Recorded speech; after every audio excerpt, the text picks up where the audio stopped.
August 15 आणि जानेवारी 26 मधील मुख्य फरक काय आहे? तर चला जाणून घेऊयात. ऑगस्ट 15ला पंतप्रधान झेंडा फडकवतात तर 26 जानेवारीला राष्ट्रपती ध्वजारोहण करतात. कारण देश 15 ऑगस्टला स्वतंत्र झाला तेव्हा राष्ट्रपती पद अस्तित्वातच आले नव्हते. 15 ऑगस्टला झेंडा उघडलेल्या अवस्थेत दोरीने वर चढवला जातो. त्याला ध्वजारोहण, फ्लॅग होइस्टिंग म्हणतात. 26 जानेवारीला झेंड्याची बंद घडी करून सरकफासाची दोरीची गाठ बांधून झेंडा अगोदरच वर नेलेला असतो. फक्त दोरी ओतून झेंडा फडकवला जातो. त्याला फ्लॅग अनफर्लिंग म्हणतात.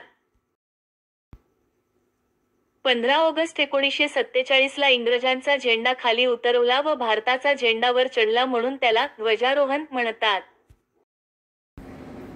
26 जानेवारी 1950ला भारताचा झेंडा होताच पण स्वातंत्र्यानंतरही स्वतःची राज्यघटना अस्तित्वात येईपर्यंत 2.5 वर्षे इंग्रजांच्या कायद्यानेच राज्य चालले.